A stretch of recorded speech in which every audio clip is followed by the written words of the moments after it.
ففروا إلى الله إني لكم منه نذير مبين. بسم الله الرحمن الرحيم. الحمد لله رب العالمين والصلاة والسلام على المبعوث رحمة للعالمين نبينا محمد وعلى آله وصحبه ومن تبعهم بإحسان إلى يوم الدين. أما بعد. Kata beliau, hatta idza ata ila Kubai nazalaha bis-sa'di wal hana'i. Ya, hingga ketika Nabi sallallahu alaihi wasallam mendatangi Kuba, nazalaha, beliau pun turun di situ. Bis-sa'di wal hana'i, dengan kebahagiaan dan kegembiraan. Iya. Dengan kebahagiaan dan kegembiraan. Fi yaumil itsnaini li thintai asyarah min syahri maulidin fa ni'mal hijrah. Muncul pertanyaan, tanggal berapa Nabi tiba di Madinah hijrah itu? Al-Iraqi menerangkan itu kejadiannya pada hari Senin. Fi yaumil itsnaini, itu bacanya fi yaumi litsnaini, dibaca lam ya, litsnaini, sama dengan ayat bi'sa lismul fusuqu ba'dal iman. Iya, dibaca seperti itu supaya timbangan syairnya tepat. Fi yaumil itsnaini li thintai asyara min syahri maulidin. Jadi datangnya, tibanya di Kuba hari Senin tanggal 12 dari bulan kelahiran beliau. Beliau lahir di bulan apa? Rabiul Awal. Berarti ini kejadian tanggal 12 di bulan apa? Rabiul Awal. Fadi'mal hijrah. Maka itu adalah sebaik-baik hijrah. Iya. Itu adalah sebaik-baik hijrah. Baik. Jadi ini kisah kedatangan Nabi sallallahu alaihi wasallam. Disebutkan bahwa kaum muslimin, kaum muhajirin wal ansar, ya, kaum muhajirin yang sudah dahulu berhijrah, karena Nabi itu termasuk orang yang paling terakhir berhijrah di Mekah. Jadi para sahabatnya dulu sudah berlalu ya, para sahabat keluar satu-satu ke Madinah. Nah, belakangan baru Rasulullah menyusul bersama siapa? Abu Bakar As-Siddiq. Ya, radhiyallahu ta'ala anhu. Baik. Jadi Nabi sallallahu alaihi wasallam begitu akan tiba di kota Madinah, itu selalu tiap hari ditunggu oleh kaum muslimin di Madinah, dari muhajirin maupun al-ansar. Ya. Sampai mereka itu di pagi-pagi itu sudah keluar ke batasan kota menunggu Rasulullah sallallahu alaihi wasallam. Begitu sudah menjelang siang, matahari sudah terik, baru mereka balik lagi. Nah, begitu setiap hari. Ya, sampai suatu hari matahari sudah terik, mereka balik, tiba-tiba ada seorang Yahudi yang berteriak. Ya, dia melihat di atas bentengnya. Ya. Yahudi kan berada di atas tempat tinggi, dia melihat di bentengnya, maka dia berteriak. Itu siapa? Nabi Muhammad telah datang, kawan kalian telah datang. Ya, maka barulah kaum muslimin menyambut beliau sallallahu alaihi wasallam. Dan kedatangan Nabi sallallahu alaihi wasallam itu masyhur ya, bagaimana sambutan kaum muslimin. Ada riwayat-riwayat sahih Bukhari maupun di Sahih Muslim, bagaimana kegembiraan para sahabat menyambutnya. Sampai dikatakan oleh Al-Bara bin Azib radhiyallahu anhuma dalam hadits riwayat Al-Bukhari, kaum muslimin di Madinah tidak pernah bergembira dengan kegembiraan seperti mereka ketika menyambut Rasulullah sallallahu alaihi wasallam. Iya. Nah, ini semuanya pengaruh dari keimanan. Iya, bisa dibayangkan ya. Rasulullah sallallahu alaihi wasallam, beliau orang Mekah, lahir di Mekah. Iya. Kemudian subhanallah, Allah pilihkan Rasul ini, Nabi ini, manusia yang terbaik ini, orang yang paling baik yang pernah menginjak bumi ini, itu berhijrah ke negeri mereka, akan tinggal di tengah mereka. Ya bisa dibayangkan bagaimana kegembiraan mereka. Sampai anak-anak perempuan kaum muslimin naik ke atas rumah-rumah mereka. Mereka berkata, wahai Muhammad, wahai Rasulullah. Iya. Baik. Dan di sini ada satu kisah yang masyhur disebutkan. Katanya ketika Nabi SAW datang, beliau disambut dengan syair-syair yang biasa kita dengar ya. Tala'al badru alaina min thaniyatil wada'i wajib syukru alaina mada'a lillahi da'i. Ya. Ada yang menambah di tambahan apa namanya? Ayyuhal mab'utsu fina ji'ta bil amril muta'i. Ayyuhal mab'utsu fina ji'ta bil amril muta'i. Itu ada tambahan ya dalam sebuah riwayat. Kemudian ada tambahan masyhur di kalangan orang-orang yang melantungkan di belakangan ini. Ji'ta syarraftal Madinah marhaban ya khaira da'i. Ya. Ini syair-syair masyhur ya. Masyhur. Saking masyhurnya menjadi lagu, nasyid. Ya. Sampai ada kiai, ustadz atau siapa saja yang diagungkan datang dibacakan itu Tala'al badru alaina. Ya. Baik. Ini perlu dipertanyakan, benarkah kisah ini dari sudut sirah? Sebab kalau ini syair-syair ini masyhur, harusnya ada di riwayat Bukhari, Muslim dan seterusnya ya. Ternyata di riwayat Bukhari dan Muslim hanya dikisahkan kegembiraan para sahabat. Tidak ada mereka mengumandangkan Tala'al badru alaina. Baik.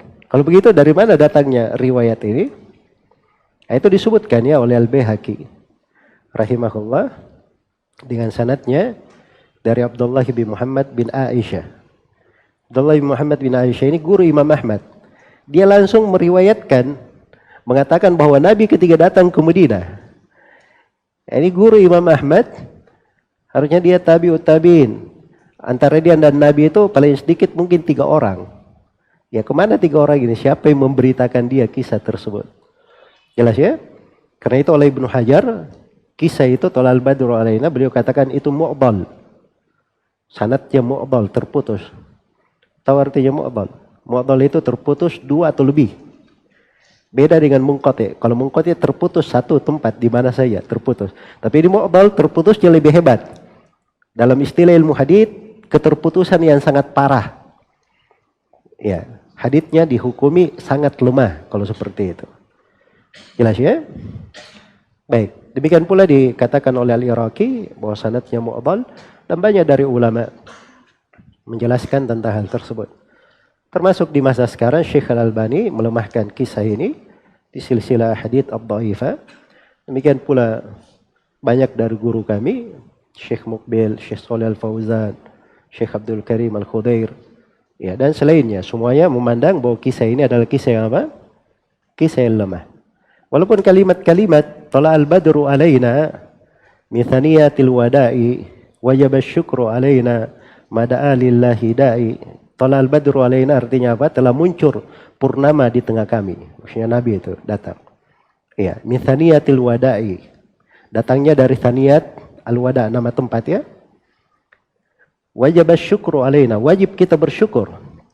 Mada'a lillahi da'i, sepanjang masih ada orang yang berdoa kepada Allah, maksudnya sepanjang masa kita wajib bersyukur untuk hal ini. Ayyuhal mab'utsu fina ji'ta bil amril muta'i, wahai Rasul yang diutus untuk kami, engkau datang membawa perkara yang mesti kami taati. Iya, maksudnya membawa agama yang harus kami taati. Kemudian di tambahan di populer ya di kalangan orang-orang belakangan itu ada tambahannya apa namanya? Ji'ta syarraftal Madinah, engkau datang untuk memuliakan kota Madinah. Marhaban ya khaira da'i. Selamat datang wahai sebaik-baik dai yang pernah menyeru. Dari sudut maknanya benar ya. Cuman yang ada riwayatnya bait syair yang pertama dan kedua. Ada yang ketiga itu diriwayatkan oleh Razin, disebutkan oleh sebagian ulama. Yang keempat saya nggak tahu asal usulnya dari mana. Ya, ini dari sudut riwayat. Dari sudut makna Thaniyatil Wada ini nama tempat, itu didatangi kalau orang datangnya dari arah Syam. Dari Syam masuk ke Madinah, itu lewat Thaniyatil Wada. Sedangkan Nabi datang dari mana? Dari Mekah. Mekah itu tidak lewat Thaniyatil Wada. Jelas ya? Maka dari sudut makna juga ada masalah di maknanya. Ya, baik. Jadi ini terkait dengan masalah kisah Tala'al Badru alaina. Ya, dan kadang yang melantunkannya Masya Allah ya, semangat. Hanya saya kadang salah baca juga. Ya, Tala'al Badru alaina Mithaniyatil Wada. Bacanya gitu, disukun ainnya. Itu keliru kofianya ya. Karena sesuai dengan wazan syairnya harus dikasrah belakangnya. Sesuai dengan wazan syairnya. Baik. Jadi di sini kisah kedatangan beliau. Dan perlu dipahami bahwa ini adalah dari kegembiraan kaum muslimin ketika Rasulullah SAW tiba di kota Madinah. Maka beliau sifatkan fani'mal hijrah. Maka itu adalah sebaik-baik apa? Sebaik-baik hijrah. Iya. Kedatangannya di siang hari, ini yang populer ya, disebutkan oleh Ibnu Hajar, ini riwayat yang populer di tengah para ulama. Ada di Sahih Muslim dikatakan datang di malam Senin. Disebutkan malam. Iya. Datang di malam Senin. Dan mungkin dari sudut pembahasan, riwayat yang mengatakan hari itu lebih banyak ya. Dan mungkin kalimat malam Senin, mungkin itu beliau mendekati kota Madinah di malamnya, mendekati. Sebab Nabi itu dari petunjuk beliau dan sunnah beliau, apabila beliau ingin masuk ke sebuah kota atau ingin pulang ke negerinya, sudah malam hari, beliau nggak masuk ke rumahnya di malam hari. Dia nunggu dulu, bermalam di sekitar situ. Nanti di siang harinya baru apa? Baru beliau masuk ke kota. Jelas ya? Jadi kedatangan di siang hari itu lebih dekat menurut kebanyakan ulama. Baik. Jadi beliau datang di hari Senin pada tanggal 12 di bulan Rabiul Awal, tiba di Kuba, yaitu sebaik-baik hijrah. Kemudian beliau katakan di sini, aqama arba'an ladaihim wa tala fi yaumi jum'atin fa shalla wa jama'. Ya. Nabi sallallahu alaihi wasallam tinggal di sisi mereka selama 4 malam. Jadi beliau berada di situ selama 4 malam. Kemudian beliau pergi pada hari Jumat, lalu beliau sholat Jumat, beliau sholat dan menegakkan Jumat. Fi masjidil Jum'ati wahya awwalu ma jamma'an nabiyyu fima naqalu. Ya. Di masjid yang ditegakkan padanya Jumat, dan itulah awal Jumat yang pernah dilakukan oleh Nabi sallallahu alaihi wasallam. Iya. Sebagaimana yang dinukil oleh para ulama ahli sejarah. Baik.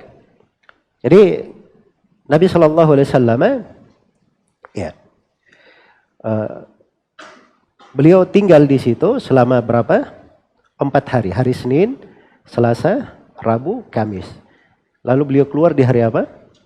Hari Jumatnya. Iya. Fi Masjidil Jum'ah, di masjid yang ditegakkan padanya Jumat. Nah, disebutkan di sini nama masjidnya oleh penulis, ya rahimahullahu taala.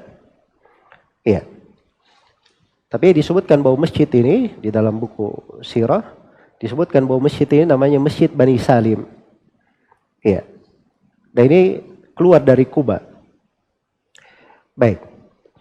Dari mengatakan bahwa Nabi Shallallahu Alaihi Wasallam begitu keluar dari Kuba, beliau tinggal di Kuba 4 hari. Begitu beliau keluar dari Kuba, beliau mendatangi masjid di lembah. Kan dari Kuba menuju ke masjid ke arah masuk ke Madinah, beliau melewati lembah di situ. Maka di situ ada Masjid Bani Salim. Maka beliau pun singgah di situ. Beliau singgah di situ dan beliau sholat Jumat di situ bersama para sahabat. Disebutkan oleh Ibnu Sa'ad bahwa yang sholat Jumat bersama Nabi SAW waktu itu ada 100 orang. Ada 100 orang. Baik. Jadi ini penyebutannya tentang awal Nabi menegakkan Jumat. Iya. Baik. Dan di sini perlu kita detailkan ya, di pembahasan Jumat itu ada hukum-hukum fikih. Harus diketahui bahwa Jumat itu hanya dilaksanakan pada saat mukim saja. Bukan di saat safar. Bukan saat perjalanan. Ya. Jadi Nabi ini sudah tiba di tempat hijrahnya. Artinya sudah masuk ke Kuba, sudah masuk di kota Medina namanya. Bukan lagi musafir, kan begitu. Ya. Walaupun beliau belum membangun rumah pribadinya, tetapi beliau sudah dihitung masuk sebagai orang yang mukim. Karena itu beliau sudah menegakkan apa? Menegakkan Jumat.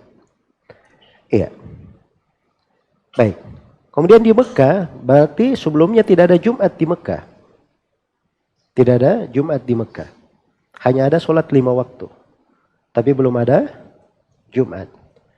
Ini memberikan kepada kita 2 fikih ya, penting untuk dipahami. Fikih yang pertama, bahwa penegakan Jumat itu bukan sembarangan. Jelas ya? Jangan asal kumpul 2-3 orang dalam rumah. Hah? Ini masjidnya jauh, kita bikin Jumat saja di sini. Nanti saya khutbah, kalian menjadi pendengar. Ya, ini nggak cocok ya. Jadi Jumat itu bukan sembarangan saja. Nah, Jumat itu ada ketentuan. Nabi di Mekah tidak menegakkan Jumat. Kenapa? Sebab kaum muslimin belum punya wilayah kekuasaan. Iya. Ada kepala negara tapi belum punya wilayah negara.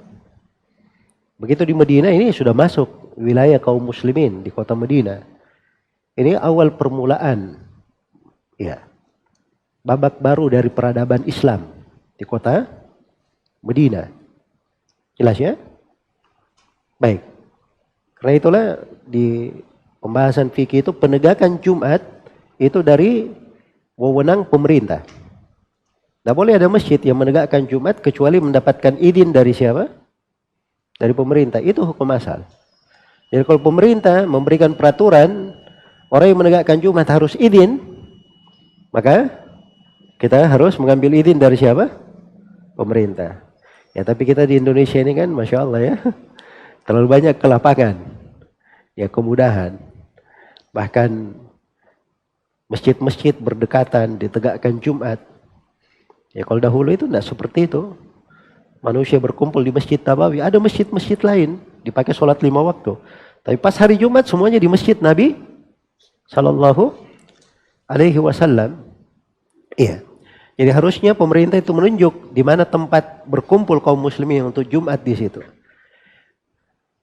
Tempat berkumpulnya kaum muslimin untuk Jumat. Sebab mimbar Jumat itu ruh dan kehidupan umat Islam.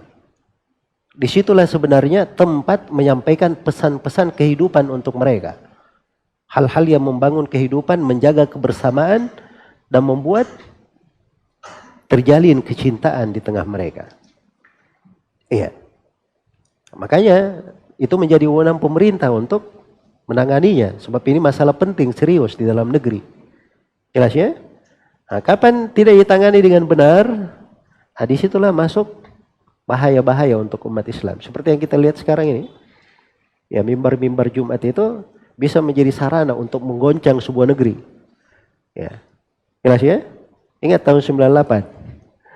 Ya, dari mana mulai muncul penggulingan, demo besar-besaran? Itu dari mimbar Jumat juga.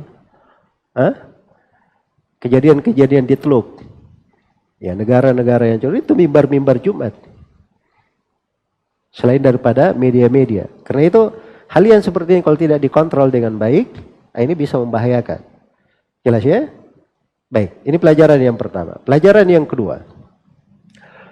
Dari pembahasan Jumat. Jumat itu tidak ditegakkan oleh Nabi dalam perjalanan.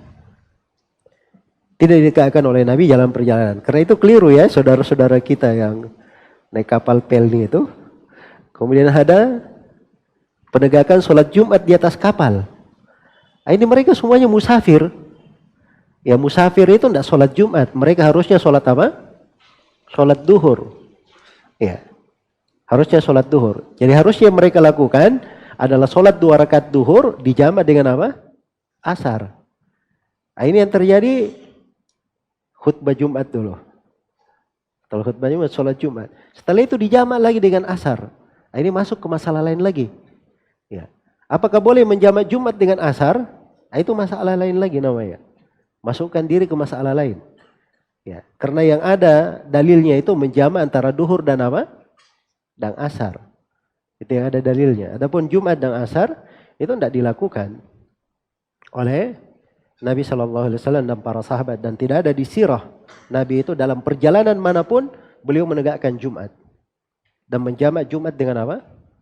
Dengan asar. Baik. Itu yang dipegang oleh mayoritas ulama. Dan itu yang difatwakan oleh kebanyakan ulama kita di masa ini. Bahwa tidak boleh menjamak antara Jumat dan apa? Jumat dan asar. Baik. Jadi ini 2 permasalahan yang kita bisa ingatkan terkait dengan masalah Jumat ini. Baik. Ada yang berkata bahwa beliau ini tinggal arba asyara. Arba di sukun ya karena mengikuti wazan syairnya. Beliau malah tinggal di Kuba 14 hari. Fihim di Kuba itu. Wahum yantahiluna dzikrah. Dan mereka para ulama ahli sejarah, ahli sirah itu menyebutkan penyebutan tentang ini. Bahwa tinggalnya di Kuba berapa lama? 14 hari. Apa dalilnya? Wahwalladzi akhrajahu Syaikhani. Itulah hadits yang diriwayatkan oleh Bukhari dan Muslim. Jadi malah dalam riwayat Bukhari dan Muslim disebutkan bahwa Nabi tinggal di Kuba berapa lama? 14 hari. Nah, itu ada haditsnya di hadits Anas bin Malik, riwayat Bukhari dan Muslim. Ya, jadi kata Anas, "Lamma qadima Rasulullah sallallahu alaihi wasallam al-Madinah, nazala fi uluwil Madinah." Begitu Rasulullah sallallahu alaihi wasallam tiba di kota Madinah, beliau tinggal di tempat tinggi Madinah. Itu di sana di Madinah sampai sekarang disebut Awali namanya. Awali, beliau tinggal di situ. Jelas ya? Fi hayyin yuqalu lahu Banu Amrin ibni Auf. Ya, di sebuah hayy, di sebuah apa namanya? Tempat yang bernama punya Banu Amr bin Auf. Fa'aqama fihim arba'a asyrata laila. Beliau tinggal di situ 14 malam. Ya, ini riwayat Bukhari dan Muslim ya, 14 malam. Jadi kata beliau, lakin nama marra minal ityani li masjidil jum'ati yawma jum'ati la yastaqimu ma hadhil muddah. Tapi kalau ini pendapat diambil terus disandingkan dengan apa yang sudah berlalu, bahwa Nabi itu sholat Jumat kan di masjid Jumat. Berarti sholat Jumat di hari apa? Hari Jumat ya kan? Jadi kalau beliau tinggal di Kuba 14 hari, berarti harusnya bukan tiba di hari Senin, tibanya di hari apa? Hari Jumat. Kan Nabi tibanya hari apa? Hari Senin. Jadi kalau disebut 14 hari, berarti tidak cocok. Tidak sejalan. Jelas ya? Kata beliau, illa alal qawni biqawnil qudmati ila Kuban kana biyawmil jum'ati. Kecuali kalau dibangun di atas pendapat bahwa kedatangan Nabi ke Kuba itu di hari Jumat. Memang ada yang berpendapat seperti itu. Ya, dan ini pendapat lain ya. Jadi menunjukkan bahwa kedatangan, apakah datangnya ke hari Senin atau datangnya di hari Jumat, itu ada pendapat juga yang mengatakan datangnya di hari apa? Di hari Jumat. Baik. Jadi ini 2 pendapat disebutkan oleh Al-Iraqi rahimahullahu ta'ala. Beliau lahirnya lebih condong ke pendapat yang pertama. Iya. Walaupun pendapat yang kedua ini itu lebih kuat ya dari sisi dalil. Lebih kuat. Kemudian kata beliau, bana biha masjidahu wartahala litibatil fayha'i tabat nuzula. Maka Nabi pun membangun masjidnya di situ. Lalu beliau pergi. Ya, beliau bangun masjidnya di mana? Di Kuba. Beliau bangun masjid di Kuba. Ya, setelah itu beliau pun pergi mendatangi Thaibat al-Fayha. Ini nama kota Madinah. Disebut Thaibat al-Fayha. Yang harum semerbak. Tabat nuzula. Sebagai tempat yang baik. Tempat yang paling baik untuk tempat tinggal. Iya. Baik. Jadi Rasulullah sallallahu alaihi wasallam membangun masjidnya di Kuba. Ya. Nah, ini kisahnya menarik sekali ya. Kisah pembangunan Masjid Kuba. Nah, ini awal masjid yang dibangun di atas asas ketakwaan. Iya. Jadi Nabi sallallahu alaihi wasallam ketika memerintah untuk membangun masjid, beliau kirim kepada para pemuka Bani Najjar supaya datang. Maka para pemuka Bani Najjar ini datang dalam keadaan pedang mereka di pinggang mereka. Iya. Maksudnya apa pedang di pinggang? Ya. Maksudnya mereka ini diperintah apa saja oleh Nabi, diperintah berperang sekalipun, mereka siap. Ya. Ternyata begitu datang, Nabi berkata, "Wahai Bani Najjar, thaminuni ha'itakum hadhihi."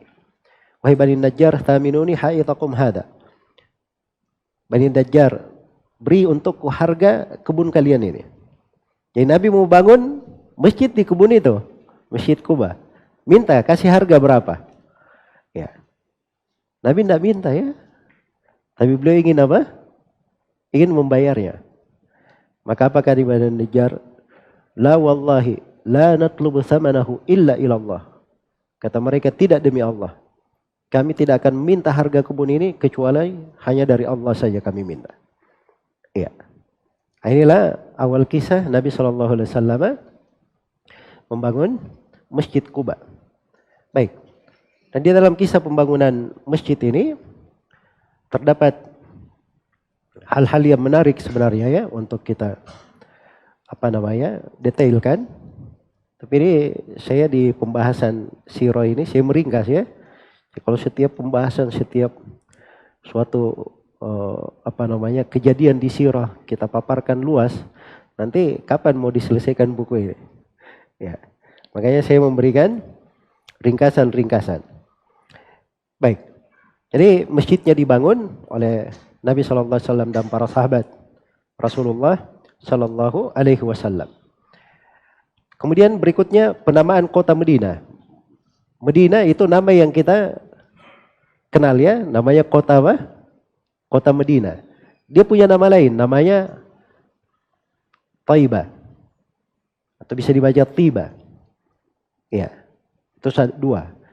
Disebut juga dengan nama Taubah. Disebut juga dengan nama Taubah. Dari menyebutnya bahwa di antara nama kota Medina disebut dengan nama Miskina. Disebut dengan nama Miskina. Ya. Dari mengatakan bahwa di antara nama kota Medina disebut dengan nama Al-Masjidil Aqsa. Disebut juga dengan nama masjid yang jauh. Ya. Dari menyebut bahwa kota Medina di antara namanya disebut Al-Bahirah atau Buhairah. Iya. Dari mengatakan bahwa kota Medina disebut juga dengan nama Makkatan. Dua Mekah. Ya. Baik. Jadi di sini disifatkan oleh beliau Thaibat al-Faiha. Al-Faiha itu adalah wangi-wangian kalau keluar dengan semerbak yang harum, itu disebut Faiha. Dia adalah sebaik-baik tempat tinggal. Iya. Baik, kemudian di sini Syekh mengingatkan, membawakan kisah di sini. Iya. Kata beliau di sini, "Fabarakat naqatuhul ma'murah bimawdi'il masjid fi dhahirah." Maka unta beliau yang diperintah itu bersimpuh di tempat masjid yang akan dibangun di Medina. Ini untuk pembangunan Masjid Nabawi. Fi dhahirah, dan waktu itu waktu terik matahari, maksudnya di waktu duhur yang sangat panas. Ya, di terik matahari. Baik. Jadi ini subhanallah ya, dari keadilan dari Rasulullah SAW dan taufik dari Allah Subhanahu wa taala untuk beliau. Jadi disebutkan di buku-buku sirah ketika Nabi SAW sudah berjalan memasuki kota Medina, maka kampung-kampung Al-Ansar itu berebut ingin supaya Nabi tinggal di tempat mereka. Tinggal di tempat mereka. Mereka sudah berkata, "Ya Rasulullah, mari ke tempat kemuliaan. dan orang-orang yang akan melindungi. Ya. Tapi bersamaan dengan itu Nabi setiap kali dilewati disambut oleh para sahabat, kata beliau, khallu sabilaha faina ma'mura, biarkan unta ini lewat. Unta ini diperintah. Ya. Jadi di sini Rasulullah SAW kalau ingin menjawab semua orang yang memanggilnya, bagaimana cara menjawabnya? Setiap orang, ya Rasulullah tinggal di sini, semuanya meminta. Maka beliau berkata, ini unta diperintah. Di mana unta ini berhenti, saya akan berhenti di situ. Jadi biarkan saya. Baik. Maka pertama dilewati Bani Salim tadi ya. Ada Itban bin Malik di sana, Naufal bin Abdullah al-Ajlan. Diambil tali kekang unta Nabi SAW. Ya Rasulullah tinggallah di sini. Kata Nabi, khallu sabilah fa inna ma'mura, biarkan dia diperintah. Ya. Terus berjalan. Disambut lagi oleh Ubadah ibn Samit dan Abbas ibn Nabla. Sama seperti itu. Disambut. Kata Nabi, barakallahu fikum, biarkan unta ini, dia diperintah. Ya. Terus dilewati Bani Sa'idah. Ada Sa'ad bin Ubadah, Al-Mundhir bin Umar, Abu Dujana radhiyallahu anhu. Semuanya menyambut, ya Rasulullah, tinggal dia di tempat kami. Kata Rasulullah, biarkan jalan dia diperintah. Sampai beliau melalui Bani Adi ibn Najjar. Dan mereka ini paman-paman Nabi dari pihak ibunya. Iya. Dari pihak ibunya. Maka Nabi SAW ya, berkata, biarkan unta ini. Dia diperintah. Ternyata unta ini bersimpuh di situ, di tempat Bani Adi bin Najjar. Iya. Bani Adi bin Najjar. Baik. Jadi ini kisah bagaimana diselesaikan masalah ini. Jelas ya? Jadi jawabannya ya sangat mudah sekali. Biarkan unta ini, dia diperintah. Iya. Dia diperintah. Di mana unta itu bersimpuh, maka disitulah Rasulullah Sallallahu Alaihi Wasallam akan berdiam, dan di situ beliau akan tinggal. Dan di situ beliau membangun masjidnya. Jadi awal kali yang dibangun oleh Nabi itu di kota Medina, itu masjid. Di Kuba beliau bangun masjid. Masuk di Medinanya sendiri, di tengah kotanya, beliau bangun masjid dulu. Jelas ya? Setelah bangun masjid, beliau perintahkan untuk membangun rumah-rumah beliau di sekitar masjid. Iya. Maka dari sini bisa dipahami fungsi dari masjid itu dan pentingnya masjid dalam Islam. Pentingnya masjid di dalam Islam. Masjid itu adalah pusat kegiatan, pusat segala kebaikan, pusat pengembangan Islam, dan pusat untuk mendidik dan membimbing anak-anak kaum muslimin. Ya, menebarkan di tengah mereka peradaban dan ketinggian nilai-nilai Islam. Maka harus dipahami dari pentingnya masjid ini. Dan ini terlihat ya dari sirah Nabi Sallallahu Alaihi Wasallam. Kata beliau, "Fahalla fi dari Abi Ayyuba hatta btana masjidahu rahiba." Maka beliau pun tinggal di rumah Abu Ayyub. Iya. Abu Ayyub Al-Ansari radhiyallahu taala anhu. Sampai masjid beliau yang luas itu selesai dibangun. Wa haulahu manazilan li ahlihi, dan beliau juga bangun di sekitar masjid rumah-rumah untuk keluarganya. Iya. Jadi beliau bangun juga rumah-rumah untuk keluarganya di sekitar masjid. Dan dimaklumi ya bahwa Nabi Shallallahu Alaihi Wasallam itu tidak langsung membangun 9 rumah, tapi beliau membangun rumah sesuai dengan keperluan di sekitar masjid. Karena itu yang bersama beliau waktu itu adalah Saudah bintu Zam'ah. Nanti akan datang. Beliau membangun rumahnya bersama Aisyah. kemudian beberapa istrinya yang lain akan dikisahkan oleh penulis. Jelas ya? Jadi penyebutan dibangun rumah-rumah ini bukan artinya dibangun seluruhnya langsung 9. Memang ketika Nabi SAW meninggal, rumah beliau di sekitar masjid ada 9. Ya. Sesuai dengan jumlah istri beliau ketika beliau apa? Ketika beliau wafat. Sallallahu alaihi wasallam. Baik. Wa haulahu ashabuhu fi dhillihi. Dan di sekitarnya juga para sahabat beliau, ya, para sahabat Nabi Sallallahu Alaihi Wasallam itu membangun rumah-rumahnya. Iya. Jadi ada rumah-rumah para sahabat ya di sekitar situ yang dibangun oleh Rasulullah, dibangun oleh para sahabat mendekati masjid. Iya. Karena itu dimaklumi ya, terkait dengan pintu-pintu masjid atau jendela-jendela masjid. Ada sebagiannya disebutkan untuk Abu Bakar dan seterusnya. Iya.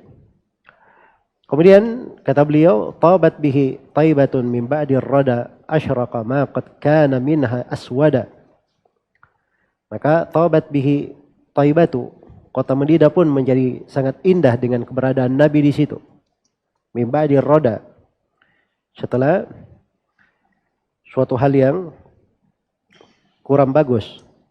Ar-rada itu artinya setelah kondisi yang buruk di kota Madinah, maka setelah Nabi berada di situ menjadi sangat indah kota Madinah, menjadi sangat baik sekali. Ya, asyraqa ma qad kana minha aswada. Dan menjadi terang apa yang sebelumnya dia hitam di kota Madinah itu. Iya. Jadi ini penggambarannya bahwa keberadaan Nabi Sallallahu Alaihi Wasallam itu menerangi penduduk kota dan memperindah kota tersebut.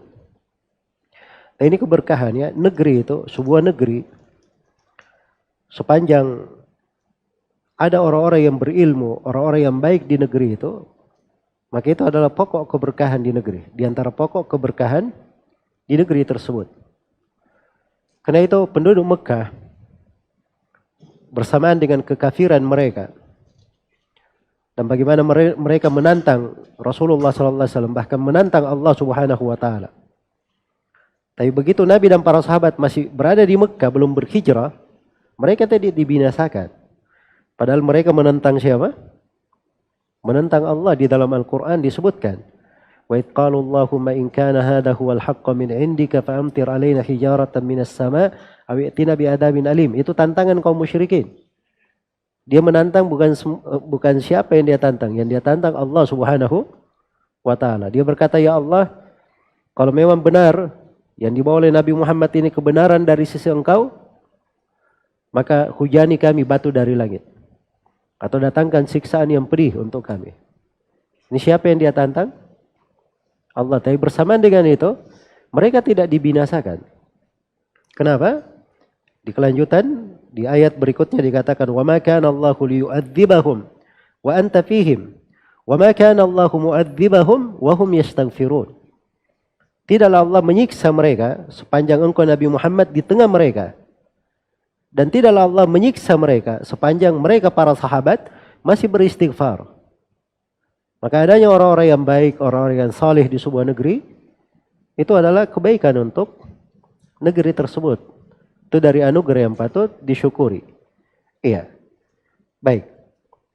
Jadi keberadaan Nabi Sallallahu Alaihi Wasallam itu membawa keberkahan untuk kota Madinah. Tapi berdoa agar supaya kota Madinah itu diberi keberkahan sama dengan keberkahan Mekah. Bahkan lebih. Dan di antara kebaikan dan keutamaan kota Madinah juga dikatakan di sini, kanat lamin abwa'i ardillahi fazala da'uha bihadal jahi. Iya. Kata beliau, adalah kota Madinah itu tadinya adalah bumi Allah yang paling banyak wabahnya, paling banyak penyakitnya, paling banyak wabah penyakit di situ. Maka fazala da'uha, maka hilang dari penyakit itu dengan keberadaan Nabi Sallallahu Alaihi Wasallam. Iya. Baik, itu bihadal jahi, itu paling indahnya diartikan dengan keberadaan Nabi Shallallahu Alaihi Wasallam. Baik, disebutkan ya di dalam berbagai riwayat bagaimana kota Madinah ini adalah kota yang tadinya banyak sekali penyakit di situ, banyak wabah penyakit. Tapi Allah Subhanahu wa taala pindahkan wabahnya. Jadi Nabi Shallallahu Alaihi Wasallam pernah bermimpi, ya, beliau melihat seorang perempuan hitam yang rambutnya aut-autan, lalu dia keluar dari kota Madinah, pergi ke sebuah tempat yang bernama Mahya. Dan Mahya ini berada di Juhfa. Maka Nabi pun Shallallahu Alaihi Wasallam mengartikan mimpinya bahwa ini wabah di kota Madinah sudah berpindah ke Juhfa. Sudah berpindah ke Juhfa. Jelas ya? Dan dulu di kota Madinah itu ada penyakit panas yang menjadi perumpamaan di tengah orang Arab. Jadi kalau sudah kena penyakit panas yang seperti kota Madinah, nah itu menjadi lemah orang-orang itu. Jelas ya? Nah ini dari penyakit-penyakit yang ada di kota Madinah itu dipindahkan ke Juhfa. Ya. Nah ini dari keutamaan dan rahmat Allah Subhanahu wa taala untuk kaum muslimin di kota Madinah. Dikatakan oleh penulis, wa naqala Allahu bi fadli rahmati ma kana min humma biha lil Juhfati. Maka Allah memindahkan dengan rahmatnya humma, penyakit humma yang tadinya berada di kota Madinah dipindahkan ke Juhfa. Walaysa dajjalun wala ta'unu yadkhuluha fahirzuha hasinu. Dajjal tidak bisa memasuki kota Madinah. Dan penyakit taun tidak bisa masuk ke kota Madinah. Karena kota Madinah ini bentengnya itu sangat kukuh sekali. Bentengnya sangat kuat dan terjaga. Ya, karena itu Dajjal itu bisa memasuki semua kota. Ketika dia keluar, Dajjal dia menginjak semua bumi kecuali Mekah dan Madinah. Kecuali Mekah dan Madinah. Di sudut-sudut kotanya itu ada malaikat-malaikat berdiri dengan pedang terhunus sehingga Dajjal tidak bisa masuk di dalamnya. Dan Taun juga tidak bisa masuk ke kota Madinah. Maka ini beberapa keutamaannya terkait dengan kota Madinah.